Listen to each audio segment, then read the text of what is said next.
Buenos días, buenas tardes, buenas noches. Oye, depende del lugar en el mundo que tú estás viendo este programa. Bienvenidos a un café con cabana. Oye, hoy día, muchachos, tengo un programón porque ni más ni menos a dos grandes invitados.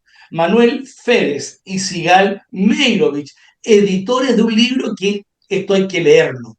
Sionismo y antisionismo. Un debate necesario para todo el mundo. Así que para toda la gente, bueno, bienvenidos. Oye, vamos a dar el bienvenido, Sigal, bienvenido a Manuel, gracias por estar en este café. Y nos vamos a ir después ya directamente al programa. ¿Cómo están? Muy bien, muchas gracias. ¿Cómo estás Muy, tú? Todo muy, bien. qué bueno. Bien, así me gusta. Oye, vamos a hablar entonces ahora quiero contextualizar el proyecto editorial. Y le quiero preguntar a Sigal si nos puede presentar brevemente el libro y el contexto que los motivó a hacer esto. Bueno, muchos saludos a todos los que nos están viendo y los que nos van a ver después y a nuestro entrevistador, junto con Manuel, que es mi coeditor y compilador de este libro.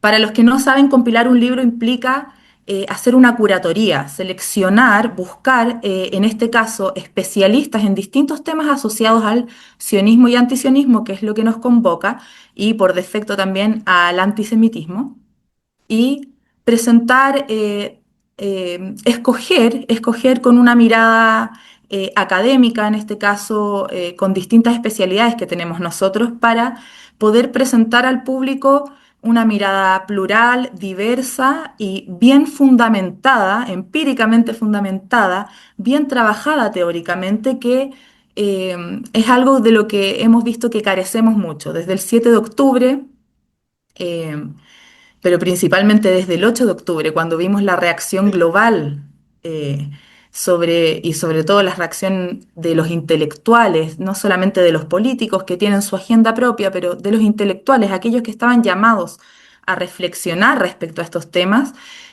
junto con Manuel y otros colegas del grupo HAD Cultura Judía, que después les podemos comentar un poco más quiénes somos, nos dimos a la tarea de hacer este libro que reúne voces de todas partes del mundo, voces en español y voces de Israel, de Alemania, de Estados Unidos, de voces iraníes, voces de todas partes que hemos traducido para que el público de habla hispana pueda encontrar esto, reflexiones de calidad. Oye, Manuel, y hay una ausencia de literatura crítica y reflexiva en español específicamente sobre sionismo y antisionismo. Si nos puedes ahí compartir un poco tu visión de la necesidad editorial e intelectual justamente de este tema. Bueno, gracias Roberto. Como muy bien decía Sigal, el 7 de octubre, 8 de octubre, aceleró, en mi opinión, un proceso que ya estaba, que es lo que tú dices, que es la ausencia de literatura crítica y reflexiva y especializada. Voy a poner una anécdota personal. Cuando yo llegué acá a Chile, yo soy mexicano, muy pronto, un par de semanas después de que había llegado a Chile, fui al Museo de la Memoria y Derechos Humanos a presentar un proyecto y el que era en ese momento el director académico del museo, la segunda pregunta que me dijo, probablemente primero me dijo, Manuel, ¿cómo estás? Es, ¿tú eres sionista? La verdad, a mí me descolocó la pregunta porque no es lo que uno se espera que sea casi, casi, hola Roberto, ¿cómo estás? ¿Eres sionista? Y me quedé muy sacado, me quedé pensando. Y luego, otras semanas después, una voz de las vara más de la derecha, digamos, más radical, me llamó antisionista. Entonces, yo me quedé pensando y dije, qué raro, yo en Chile para uno soy un terrible sionista y para otro soy un terrible antisionista. Y en realidad, Roberto, empecé a ver lo que se publicaba en Chile y en América Latina. Soy mexicano, pero veo qué pasa en Argentina, qué pasa en otros países, y es alarmante. O sea, la ausencia de literatura que complejice lo que es el movimiento nacional judío, que nos presente sus corrientes internas, cuáles son las corrientes dominantes, cuáles han sido las propuestas.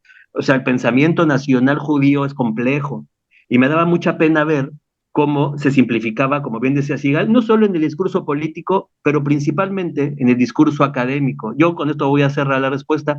Me di a la tarea de ver cuántos son los libros que se publicaron en este país, Robert, incluyen la palabra sionismo en los últimos 2 años, y solo son de la literatura más pobre, digamos. Hay uno de un señor, se llama apellida Joffre, es un libro espantoso que es ideología, sionismo, ideología que asesina, que extermina, asesina. Entonces, este libro apunta a decir, oigan, hay una obligación desde la academia a reflexionar lo que es un movimiento nacional que, con diferentes corrientes, con diferentes interpretaciones, con diferentes visiones del otro, no podemos seguir pensando en el sionismo como algo homogéneo, pero también el libro apunta, y aquí le doy el pase a lo siguiente, el libro apunta a darle a, a las comunidades judías de América Latina textos de un nivel de personas que han invertido tiempo en estudiar los fenómenos, porque también es cierto, Roberto, que, y esto es una opinión muy personal, la pueden compartir o no, las Bará que se ha creado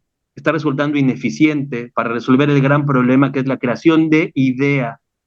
Y ahí dejo la respuesta, la primera.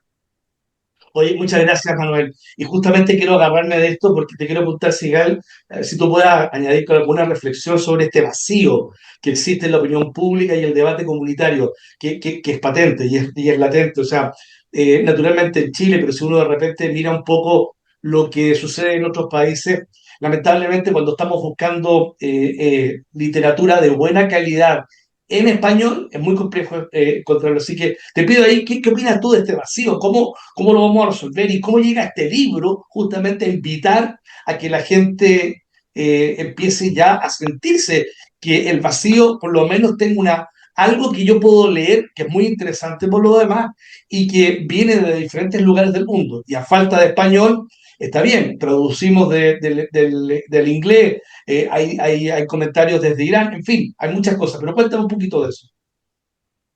Bueno, sí, totalmente.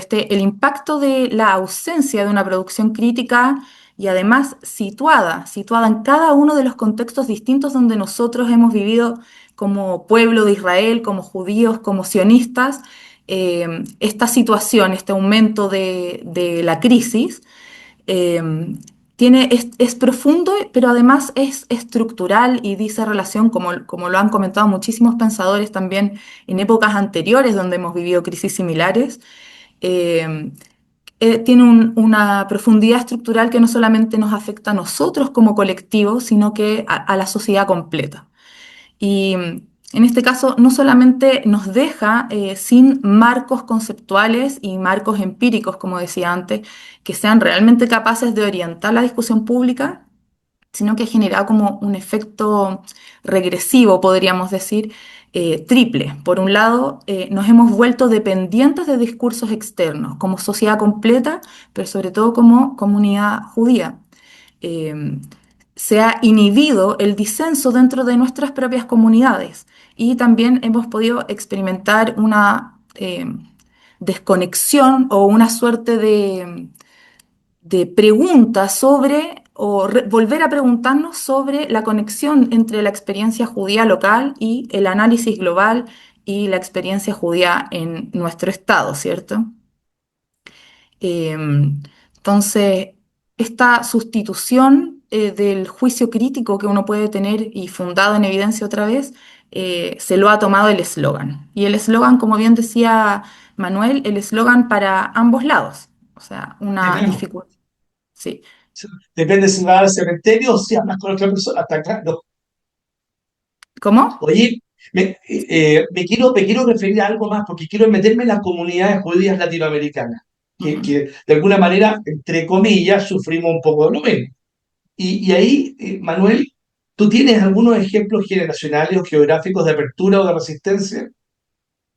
Bueno, yo creo que esta pregunta es importante y ojalá este libro ayude a motivar y potenciar que jóvenes judíos tomen este tema como profesión, ¿me explico? Que se estudien este tema, que estudien maestrías, porque efectivamente, Roberto, si uno piensa, por ejemplo, en países como Argentina o México, ha habido esfuerzos importantes de generación de pensamiento judío. Hay desde una universidad hebraica en México hasta, no sé, el otro día platicábamos, Igal y yo, con la directora del Museo Judío de Buenos Aires. Creo que hay decenas de museos y decenas de iniciativas en Argentina, pero también tenemos comunidades empobrecidas en el término académico, que no lo fueron siempre. Por ejemplo, aquí mismo Chile, yo creo que en la época de los 70s y 80s había pensamiento judío diverso, interesante. Algo pasó algo pasó que los judíos latinoamericanos empezaron a dejar este tema, como bien decía Sigal, en manos de otros, ¿no? De las baristas que traigo, arreglarlo, y no creó una masa crítica que hoy es patente, ¿no? O sea, yo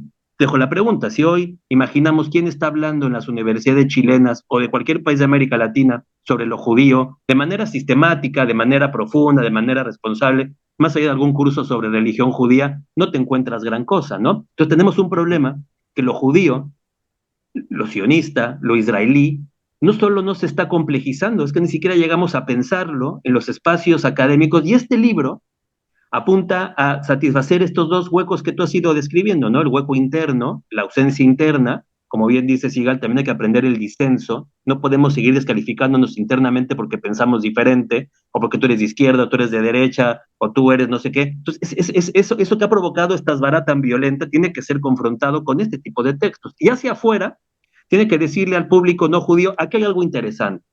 El sionismo es un pensamiento político nacional complejo, que tiene corrientes de izquierda, corrientes de derecha, corrientes radicales, corrientes no radicales, corrientes que pueden llegar a ser fascistas, eso es innegable, el que esté negando lo que está diciendo los líderes israelíes actuales, pues bueno, también está ciego, ¿no? Entonces, esa pregunta tuya es un tema generacional, efectivamente lo hubo pensamiento judío interesante, hoy creo que está un poco de capa caída. Y número dos, los espacios que tenemos que apuntar, tenemos que salir con un poco de valentía a mostrar otras voces, ¿no? No dejarle este tema solo al otro, que claro, el otro lo ve desde su situación, ¿no? Hay una frase de Rashid Khalidi, un profesor palestino, creo que está en Colombia ahora, que dice, el sionismo no solo es un movimiento colonizador, es el movimiento nacional judío. Y esta frase que nos puede chocar, Roberto, que nos puede decir que, no, si la pensamos un momento, yo sí creo que ese es el marco desde el cual podemos debatir sinceramente sobre el sionismo. Esa doble, porque todo movimiento nacional tiene esta doble coyuntura, ¿no? Libera, pero también para el otro oprime, ¿no? Yo creo que este es el marco máximo integrador en donde podemos debatir. Aquí el libro, como ustedes verán, tiene pensadores de izquierda, de derecha, el concepto de exilio, si el exilio es el lugar ideal de lo judío o es como toda nación, necesita un referente, un homeland. Entonces es un libro diverso porque efectivamente, y aquí cierro, si apostamos a la diversidad y reclamamos el debate, el libro en sí mismo, el nuestro, también debate entre sí, no tiene una línea única de pensamiento. Oye, justamente ahí quiero tomar algo que, si Gala, me gustaría que de estas palabras, el miedo a debatir sobre Israel en los espacios comunitarios, ¿tú crees que limita el pensamiento crítico? Sin duda, siempre en cualquier espacio el miedo a debatir o la falta, ausencia de debate por cualquier otro motivo limita el pensamiento crítico, ¿no? Y es algo que es sumamente simbólico y relevante para nosotros porque podemos decir que es uno de nuestros aportes fundamentales a las sociedades tanto antiguas como contemporáneas, es el valor del debate, del estudio dialogado, de las distintas perspectivas, de la reinterpretación tanto de los textos como de nuestra cultura oral, así como de los distintos presentes contingentes que nos vamos topando, porque también eh, el, el pensamiento judío tiene que estar reelaborándose constantemente porque no estamos siempre en el mismo contexto. En cada presente al que nos enfrentamos hay variables, factores, otros distintos, así como un nosotros distinto. El nosotros que está pensando lo judío y lo sionista hoy en Chile, en particular, o en Israel, es completamente diferente que el que existía hace 100 años. Y es sumamente relevante porque ese, más allá del disentir, del diverger y del debatir, está el hecho de crear pensamiento, que ese es el motor de la creación de nuestro pensamiento. Y una de nuestras autoras del libro, que sin duda espero que todos la lean y vayan a buscar inmediatamente sus Yo libros sí, porque son ¿cuál es? fantásticos. Dara Horn. Ok. Dara Así que Horn es acuérdense, ¿eh? una... ¿Ah? Que se acuerden, que se acuerden. Desacuerdo. Bueno, ahí vamos a dejarles todos los datos para que puedan seguirla. Dara Oye, Horn es una experta en literatura judía eh, que ha desarrollado un libro que se llama People Love Dead Jews. La gente ama a los judíos muertos y tiene una premisa filosófica muy relevante y es el judío muerto no solamente de honrar la memoria de los judíos de la Shoah, por ejemplo, que uno puede ver que hay un respeto o un fervor especial por el judío que es víctima físicamente, sino que el hecho del judío desempoderado completamente, el judío sin potencia es un judío muerto, el judío que se vuelve una figura simbólica, simplemente sea una figura simbólica como idealizada o demonizada, versus el judío vivo, que es un judío siempre incómodo, un judío que puede disentir, un judío que puede entrar en conflicto, un judío que puede defenderse, aunque eso implique caer en una contradicción o con una contradicción con estos ideales que se ponen simbólicamente, ¿cierto? Entonces, el hecho de crear pensamiento, de estar divergiendo y conversando y no cedernos a la autocensura colectiva, sea para afuera o para adentro, es vital en términos reales, como colectivo, como nación, como identidad. Necesitamos estar creando nuestro pensamiento y nuestra autopercepción de los desafíos contemporáneos que tenemos. Oye, justamente, y aquí seguimos avanzando en el proceso de la edición y la selección de toda esta gente, de todas estas voces. Manuel, ¿cuál fue el criterio de pluralidad intelectual? Porque hay distintas ideologías y hay distintas perspectivas. Y ese fue un trabajo precioso y gigante. Pero cuéntanos cómo lo hicieron. Bueno, esta es una buena pregunta. Cuando empezamos a pensar el libro, Sigal y yo, tuvimos que establecer un límite, ¿no? O sea, claro, todo pensamiento puede ser válido, pero para el libro había que tener un marco, ¿no? Y el marco, primer marco de exigencia, digamos, el primer nivel, es alguien que se haya dedicado al tema. O sea, alguien que curricularmente y profesionalmente pueda demostrar que sabe del tema. Esto para mí es súper importante porque si queremos atraer a jóvenes a que se dediquen, hagan una maestría, hagan un doctorado, una tesis sobre estos temas, tienen que ver nombres con carrera larga, ¿no? Entonces, cuando tú ves a los autores, son gente que tiene un currículum completamente sólido, ¿no? El segundo punto es que respeten el nacionalismo judío.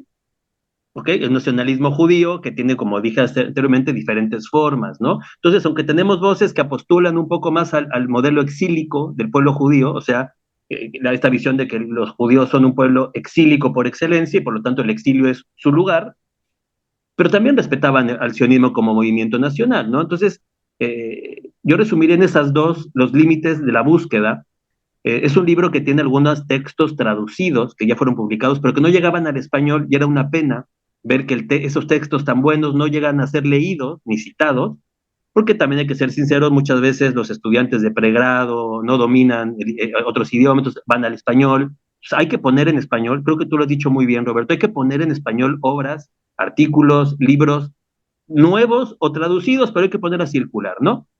Y también es cierto que el libro busca, en mi opinión, busca ser un ejemplo de que esto es un buen camino para ser un judío profesionalmente hablando. Puede ser filósofo, puede ser de ciencia política, de derecho, de literatura. O sea, hay un campo enorme, porque a mí me angustia es esa ausencia de voces judías al interior. Era sintomático como algunos colegas se han echado para atrás, ¿me explico? Se han ocultado, entendiendo la dificultad de la FUNA, como dicen aquí los chilenos, entendiendo, como decía Sigal, la situacionalidad de Chile, que es una situación complicada, lo podemos debatir, pero sí, la búsqueda de los textos fue autores con probada trayectoria sobre el tema del que van a hablar, no de pasada o no siendo un estudiante, sino alguien ya contrastado. Y número dos, con un respeto al nacionalismo judío que lo complejice, ¿no? Entonces, yo creo que el lector la va a pasar bien leyendo el libro, porque además está estructurado en 5 espacios distintos, que arrancan desde con Dara Horn, como bien hablaba Sigal, hasta terminar con un artículo sobre la participación de Israel en Eurovisión, que tú dirías, ¿cuál es el hilo conductor? Bueno, cuando uno lo lee, va entendiendo que va desde la representación del judío hasta la socialización del judío, hasta la creación del Estado de Israel, hasta la participación de Israel en foros internacionales, como este caso Eurovisión, ¿no? Sí, no, naturalmente. Y justamente ahí Sigral El objetivo no fue definir una línea editorial dogmática, sino que se abrieron preguntas desde todo el pensamiento judío contemporáneo. Cuéntanos un poquito más de eso, porque Sí, después me quiero meter al libro. sí, exactamente. Como tú bien dices, este libro no es como podría ser, por ejemplo, una tesis doctoral o una investigación propia de un autor donde uno se plantea una hipótesis o llega a una hipótesis tras mucho investigar y recopilar información. Aquí no se plantea ninguna respuesta comprobada ni busca resolver preguntas hechas, sino que plantear las preguntas y mostrar las distintas entradas posibles con la que podemos contar como judíos o no judíos a esta problemática que sin duda a todos nos afecta. Entonces, como bien decía también Manuel, la curatoría buscaba que sean voces plurales, pero no necesariamente contrastadas. O sea, no es un debate, no reproduce el libro un debate entre posturas sionistas y posturas antisionistas, sino que reflexiona sobre estas preguntas en el marco de esos criterios que contaba bien Manuel. Y contamos, sí, también con una pluralidad muy interesante para nosotros, que es la disciplinaria, porque muchas veces pasa que hay lecturas muy disciplinarias, o sea, que uno puede encontrar una mirada muy del mundo de político, de la politología, o muy sociológica, o muy filosófica, y cuando, por ejemplo, encontramos paradigmas más filosóficos, que es desde donde yo me muevo más, nos cuesta mucho aterrizar eso. O sea, los paradigmas reflexivos desde la filosofía de qué es el sionismo, el antisionismo, o un movimiento nacional o una identidad colectiva, y su territorialización, eh, invisibiliza todos los detalles contingentes, todos los detalles reales, cómo esas personas viven la realidad, tanto en Medio Oriente como acá. Entonces buscamos que hubiesen voces con sólidos currículum académicos, pero de distintas disciplinas: sociología, historia, gente que ha hecho investigaciones empíricas, gente que ha hecho reflexiones filosóficas, gente que habla de distintas corrientes. Así que sí, la idea es plantear modos de pensar para simplemente provocar el deseo, la necesidad y el gusto por que pensemos en esto y no nos veamos subsumidos en la autocensura y el slogan. Bien, bien, bien, Sigal. Oye, Manuel, hablando de esto, ¿cómo explicas tú esta una representación simbólica del sionismo? ¿Como una utopía, como una amenaza o como una contradicción? Mira, voy a aprovechar esta pregunta para mencionar las 5 partes del libro para que a lo mejor ahí Claro, puedan ver. La primera parte del libro la titulamos La representación del judío, persistencia y variación.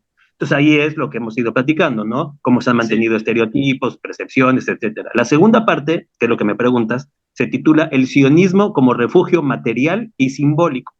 Ahí escriben 3 autoras que me gustaría mencionar por su nombre. La primera es Einat Bil, que también hay que apuntarla como una intelectual judía moderna.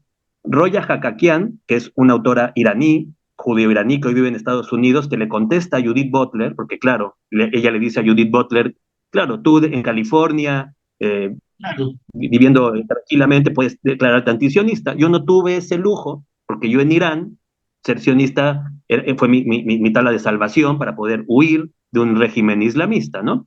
Y Sultana Bajón, Argentina, que también empieza a complejizar una de las grandes penas que es esta claudicación del pensamiento de Judith Butler al islamismo, ¿no? Esto hay que también decirlo sin miedo, ¿no? Entonces, la tercera parte es antisionismo y antisemitismo en el siglo XXI. Ahí escribe Isabella Tabarovsky, que la característica de ella es que es especialista en el antisemitismo soviético que se ha trasladado a la izquierda actual, o sea, muchos de los tropos y las ideas antisionistas y antisemitas del mundo soviético, de la época soviética, se han trasladado, lo podemos Sí, escuchar hoy en la izquierda clarísimo. Alberto Spektorovsky, uruguayo, también participa Susana Linsfield y una entrevista que hice a Michael Cohen. Esta es la tercera parte. La cuarta parte es antisemitismo en el contexto contemporáneo, y allí participa un intelectual español, que se llama Reyes Mate, Antonio sí. Bernardo Espinosa, un español, y una profesora norteamericana, Corinne Blackmer. Ahí vemos contextos específicos de antisemitismo y antisionismo. Estados Unidos, España. Y la última parte, reflexiones Repensando a Israel post 7 de octubre, con esto cerramos, y ahí escribe, bueno, entrevisté a la hija de Amos Oz, ella se llama Fania Oz, es historiadora, hablamos del futuro del hogar nacional, en este caso Israel, entrevistamos a Jonathan Yudaken, teorías críticas del antisemitismo en el siglo XXI, Han Herzberg de NGO Monitor, que monitorea el antisemitismo en la ONU, en foros internacionales, hace un gran trabajo ella, y cerrar con Stefan Esberro, como decía, con Eurovisión.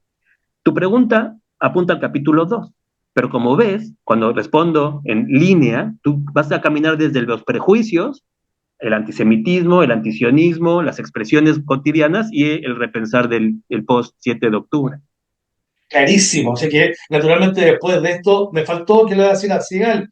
Cuéntame un poquito de Dara Horn, porque tú la mencionaste y me gustaría justamente complementar a lo que dijo, a lo que dijo Manuel.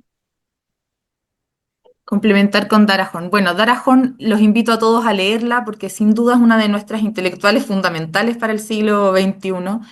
Ella rescata esta idea que en realidad es tan propia de, o sea, es propia, pero es posible de observar en distintos contextos históricos de distintas maneras, que es la negación del judío como entidad colectiva, el judío como individuo, al judío como individuo todo, decían en la Asamblea Nacional post-Revolución Francesa, pero como colectivo nada. Y ese asesinato colectivo es lo que ella le llama la atención en una experiencia personal que tiene, muy curiosa y que a lo mejor a nosotros también nos ha pasado algo similar.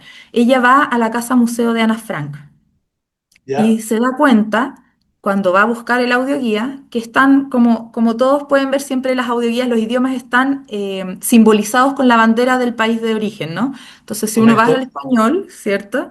Se encuentra la bandera española, si uno quiere ir inglés, encuentra la bandera británica o O norteamericana, norteamericano. etcétera. Sin embargo, a pesar de que había audioguías en hebreo, la bandera de Israel no estaba acompañada simbolizando el idioma hebreo, una negación completa del presente, en la Casa Museo Ana Frank. Y en esa experiencia ella se enteró también de uno de los funcionarios del museo que iba con kipá y a quien se le pidió dejar de ir con kipá o cubrirla con un gorro para que la casa museo no se viera eh, hacia afuera como partidaria o permeada por una visión religiosa, sino que completamente aséptica, neutral, algo que obviamente en ningún tiempo, pero sobre todo en nuestros tiempos, es algo que no podemos aceptar en ningún caso porque sabemos que es una ficción muy peligrosa. De esa experiencia, Darahón decide avanzar en su reflexión y mostrarnos justamente esto, que también hay otros autores contemporáneos que lo trabajan, que es esta idea del judío simbólico o el judío figural, que termina asesinando al judío real o material, y que la gente busca, incluso nosotros a veces, ensalzar esta visión idealizada o demonizada en vez de buscar nuestra voz propia, asumiendo que esa voz propia siempre tiene complejidades, tiene realidades difíciles, tiene realidades distintas, y que a lo mejor la voz propia del judío israelí actual que vive en un asentamiento, o el judío israelí que vivía en los kibutzim, o el judío israelí que está en la diáspora tomándose un cafecito en las universidades de la Ivy League, o nosotros aquí vamos a ser distintos y que no por Sí. eso no somos una unidad colectiva que tiene todas las de seguir persistiendo como lo hemos hecho durante milenios. Oye, maravilloso. Sabes que al escuchar el desarrollo de este libro, tanto de Manuel como de Sigal, la verdad es que es una invitación gigante a la gente que nos está mirando, que cuando lo empiece a leer, porque realmente es una cosa apasionante. O sea, todo el trabajo que se hizo de recopilar esta información y de colocarla en español al servicio de toda Latinoamérica, y voy a incluir a España, o sea, de Hispanoamérica, es realmente impresionante porque naturalmente vamos creando voz, vamos creando opinión, nos vamos colocando en nuestra posición. Me queda un tema, el sionismo como refugio material y existencial. Cuéntanos, Manuel, cómo articula la idea de Israel como una respuesta histórica concreta a la inseguridad judía. Bueno, el libro abona 3 artículos que apuntan, por ejemplo, el de Inat Bills habla mucho de esto, ¿no? O sea, ¿qué significa la creación del Estado de Israel para los judíos y al mismo tiempo las formas que ha ido adquiriendo el Estado judío. O sea, es cierto lo que dice también Sigal, muchas veces pensamos estos temas desde, no voy a hacer un mal término, ¿no? Pero como si estuvieran congelados, ¿no? O sea, el Sí, sionismo hoy se piensa en la contemporaneidad y también Israel opera muy distinto hoy a como operaba en los 70s, en los 40s, es absoluto. natural, ¿no? Por eso muchas veces estas críticas que tienen luego forma de libro, de es que Israel debería, claro, probablemente desde lo moral y lo ético podremos hacer muchas críticas, pero hay una trayectoria del Estado. Y también es cierto que el sionismo, como pensamiento judío, y también lo menciona esta parte del libro, tiene que responder a la misma pregunta de qué soy yo como pensamiento sionista ante la existencia del Estado. O sea, ya logramos el Estado es un refugio para todos los judíos del mundo, ¿qué pasa al interior del Estado? Si bien el libro no abona mucho, eso sería muy interesante hacer un libro sobre Israel, no sobre el Israel que las Vara nos postula o los antisionistas nos postulan, sino lo que es Israel con todas las La complejidades y realidad, contradicciones. Eso es lo que hay, ¿no? Entonces, absoluto. es cierto que el sionismo como pensamiento, al mismo tiempo de ser complejo, se puede pensar de una manera en la diáspora y no se piensa tanto en Israel. Los israelíes en otra contemporaneidad están pensando otras cosas, ¿no? Tú, muchas veces, si nos ponemos a pensar, las producciones intelectuales que hay en América Latina judías son producciones diaspóricas. Claro, yo desde el barrio Concha y Toro en Santiago de Chile, sentado en mi escritorio, puedo pensar y definirme como un judío antisionista. Ok, es válido en tu perspectiva, pero al mismo tiempo el sionismo y Israel históricamente representaron una salvación nacional para muchos judíos del mundo, ¿no? Y esto nos lleva, Roberto, a un tema que también está ausente, no está en el libro, tampoco está, que yo sepa, en el debate académico latinoamericano, son otros tipos de nacionalismo del Medio Oriente, incluido el propio pensamiento nacional palestino. Tampoco hemos llegado a complejizar el pensamiento nacional palestino, ¿no? O sea, fíjate cómo estamos siempre interactuando en absolutos.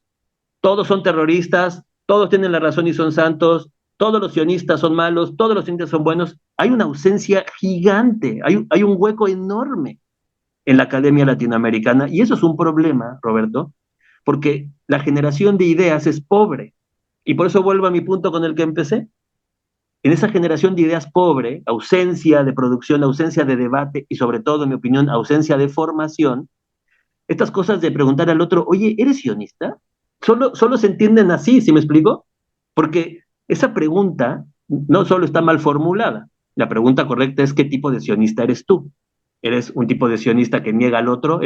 Porque decir que ser sionista es lo mismo, estos habitantes de los kibutzim que fueron masacrados por Hamas, que eran de izquierda, pro-palestinos, si vas a decir que ser sionista, esos son iguales a Benegvir o Smotrich, que interpretan un sionismo expansionista y radical, pues entonces el usar el concepto sionista tan en abstracto es un problema porque no explica. Y eso el libro intenta complejizar, claro, y con esto termino, como bien dice Sigal, es un trabajo inconcluso, la tarea de pensar siempre es inconclusa, nunca vamos a dar la respuesta absoluta, pero espero que este libro convoque y provoque que muchos jóvenes y gente ya mayor judía diga, ¿cómo puedo complejizar mi pensamiento y transmitirlo al otro de manera un poco más compleja? Fantástico. Oye, Sigal, si nos ponemos a reflexionar qué tipo de diálogo ustedes esperan que el libro despierte, entendiendo que el libro no va a imponer, sino que va a pluralizar, ¿cómo lo que están esperando ustedes dos?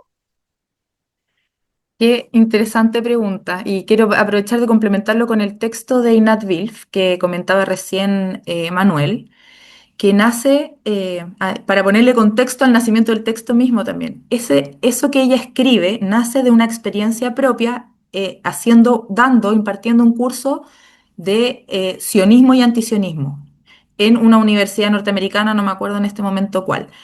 Ella dando ese curso se dio cuenta de que el estudiar, el pensar y el reflexionar sobre los surgimientos sionistas distintos, desde los inicios hasta Ben-Gvir y Smotrich, y sus movimientos antisionistas tanto dentro como fuera de la propia comunidad, era una actividad terapéutica para sus alumnos. Sus alumnos le agradecían al final porque se sentían sanados, porque desde lo que ellos habían aprendido, en sus contextos académicos diaspóricos principalmente, eh, era tan poco complejo, tan corto, tan lineal, tan básico, que se sentían enormemente angustiados sobre qué y cómo pensar sobre el sionismo, sobre Israel y sobre sus propias experiencias identitarias. El estudiarlo, solo el estudiarlo, sin necesariamente que saber a qué postura llega cada cual o qué le gustó más o le gustó menos, ese acto de aprender y de pensar fue terapéutico y nosotros esperamos que eso ocurra principalmente, sobre todo con nuestras comunidades, con nuestros jóvenes y nuestros adultos también, porque nosotros a los 40, o sea, yo llegué aquí, yo me dedico al patrimonio, yo soy historiadora del arte, no, me dedico a los museos y al patrimonio cultural, no era necesariamente mi línea de expertise, pero por el deseo justamente de la necesidad de aprender más, de encontrar mejores reflexiones, es que llegué aquí. Nosotros esperamos que eso es lo que haga principalmente internamente, que nos permita ese proceso terapéutico de entender bien de qué estamos hablando desde distintas perspectivas. Y por otro lado, al público exterior, mostrarles que se puede debatir sin una confrontación política binaria, dual, que se puede pensar y que es necesario porque el no pensarlo y la autocensura de la academia propiamente tal. Por eso insistimos en que el libro fuera más académico, a pesar de que tiene un lenguaje que todos Sí. van a poder leer fácilmente. El libro es académico porque ese es nuestro mensaje. La academia tiene la obligación de complejizar los fenómenos y ponerlos a discusión. Y eso es lo que queremos aportar para ese público exterior también. Maravilloso. Oye, ya que hablamos tanto del libro, con tanto detalle, la verdad es que es imposible que nadie se entusiasme después de comprarlo. ¿Dónde, Manuel? ¿Dónde lo compro? ¿Dónde lo recibo? ¿Cómo lo hago?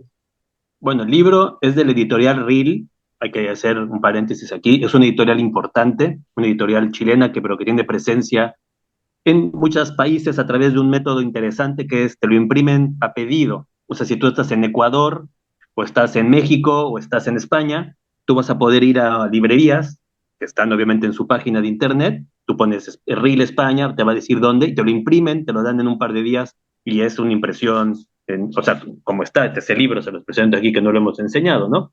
Pero Ay, qué emoción. va a estar disponible en Chile, va a estar en la librería Antártica, y permanentemente en la página de RIL Editores. Ahí lo ponen RIL Editores, va a estar en el mes de julio, va a ser una novedad, todo julio va a estar como novedad del editorial, va a ser fácil en busca libre, probablemente en Amazon, no estoy tan seguro, va a ser un libro de fácil, lo vas a encontrar fácilmente, ¿no? Y Y la incluso en librería países... Antártica en Chile. Perdón que te Sí. interrumpa. Dice, No, está bien, librería pero, Antártica en pero Chile. México, España, RIL, editores, PAM, buscan, se inscriben, pagan y compran y podemos leer esta maravilla de libro. Y fantástico. Oye, muchachos, se nos ha pasado el tiempo más que volando. Y yo les quiero agradecer, Sigal, Manuel, esta fue una maravillosa introducción, porque estamos hablando de una introducción. Hay mucho que conversar, hay mucho que profundizar después de leer el libro. Así que, bueno, a toda la gente que nos está escuchando desde la frontera, aunque al señor Trump no le guste, de la frontera de México con Estados Unidos hasta la Patagonia, en España, y todos los que hablan español, en cualquier parte donde se encuentren, ¿ah? Oye, muchísimas gracias por venir a este programa, muchísimas gracias. Oye, y a todos los que nos siguen, tenemos un programón en la próxima, tan bueno como este. Así que gracias nuevamente, Sigal, gracias, Manuel, y nos estamos viendo en un próximo Café con Cabana. Hasta Muchas luego, chao, gracias. que estén Chao, chao. bien.